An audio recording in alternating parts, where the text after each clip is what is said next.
अस्सलाम वालेकुम किसान दोस्तों। जिदा कि हर साइड ते बारिश हुई है, तो बारिश तो बाद असी नरमे ते की करना वा ताकि असी इहदी पैदावार चंगी लै सकीए। अगस्त का महीना जान दिया वा तो ये आखिरी टाइम आ किसान वीरां कोल एक होर मौका वा जी कि असी अपनी जिहड़ी पैदावार ज़्यादा तो ज़्यादा लै सकीए। ਇਹਦੇ वास्ते सब तो पहलों अगर साडे नरमे दे विच बारिश का पानी ज़्यादा खड़ा हो गया तो उन्होंने असी कढ़ना वा।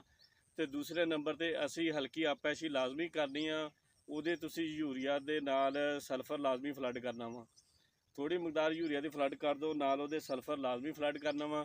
ਤੀਸਰੇ ਨੰਬਰ ਤੇ ਜਿਹੜਾ ਤੁਸੀਂ ਕੰਮ ਕਰਨਾ ਵਾ ਉਹਦੇ 'ਚ ਤੁਸੀਂ ਕੋਈ ਨਾ ਕੋਈ ਫੰਜੀਸਾਈਡ ਲਾਜ਼ਮੀ ਦੇਣਾ ਵਾ ਤਾਂ ਕਿ ਅਗਸਤ ਦਾ ਮਹੀਨਾ ਇੱਥੇ ਆਣ ਕੇ ਅਕਸਰ ਜਿਹੜਾ ਜਲਸਾਓ ਪੈ ਜਾਂਦਾ ਵਾ, ਜਿਹਨੂੰ ਅਸੀਂ ਕਹਿੰਦੇ ਆ ਫੰਗਸ ਬਣ ਜਾਂਦੀ ਆ ਜਾਂ ਵੈਲਟ ਆ ਜਾਂਦੀ ਆ, ਉਹਦੇ ਤੋਂ ਅਸੀਂ ਨਰਮੇ ਨੂੰ ਬਚਾਉਣਾ ਵਾ ਇਸ ਟਾਈਮ। ਕਿਉਂਕਿ ਇਸ ਟਾਈਮ ਫੁੱਲ ਸਾਡੇ ਜਿਹੜੇ ਨਰਮੇ ਰੂਜ ਤੇ ਆ, ਫਲ ਤੇ ਆ, ਟੀਂਡਾ ਬਣਾ ਰਿਹਾ, ਤੇ ਇਸ ਵਾਸਤੇ ਸਾਨੂੰ ਇਹਨੂੰ ਵੈਲਟ ਤੋਂ ਵੀ ਬਚਾਉਣਾ। ਉਹਦੇ ਵਾਸਤੇ ਸਭ ਤੋਂ ਬਿਹਤਰੀਨ ਹੈ ਕਿ ਤੁਸੀਂ ਫੋਸਟਲ ਐਲੂਮੀਨੀਅਮ ਇਸਤੇਮਾਲ ਕਰ ਲਓ। ਅਗਰ ਉਹ ਨਹੀਂ ਕਰ ਸਕਦੇ ਤਾਂ ਕਾਪਰ ਜਿਹੜਾ ਉਹ ਇਸਤੇਮਾਲ ਕਰੋ ਜਾਂ ਥਾਈਫਰੈਂਡ ਮਿਥਾਇਲ ਇਸਤੇਮਾਲ ਕਰੋ। ਉਸ ਤੋਂ ਬਾਅਦ ਤੁਸੀਂ ਇਹਦੇ 'ਤੇ ਇੱਕ ਫੋਲੀਅਰ ਸਪਰੇਅ ਲਾਜ਼ਮੀ ਕਰਨਾ ਵਾ। ਉਹਦੇ ਤੁਸੀਂ ਬੋਰਾਨ ਤੇ ਪੋਟਾਸ਼ ਲੈ ਲੈਣਾ। ਇਹਨਾਂ ਦੋਵਾਂ ਚੀਜ਼ਾਂ ਦਾ ਸਪਰੇਅ ਜਦੋਂ ਕਰਵਾਉਂਗੇ ਤੇ ਉਹਦੇ ਨਾਲ ਜਿਹੜਾ ਤੁਹਾਡਾ ਫੁੱਲ ਗੁੱਡੀ ਦਾ ਘੇਰਾ ਉਹ ਘਟ ਜੂਗਾ ਤੇ ਤੁਹਾਡੀ ਜਿਹੜੀ ਪੈਦਾਵਾਰ ਉਹ ਬਿਹਤਰੀਨ ਹੋਊਗੀ, ਟੀਂਡੇ ਦਾ ਸਾਈਜ਼ ਬਿਹਤਰੀਨ ਹੋਊਗਾ।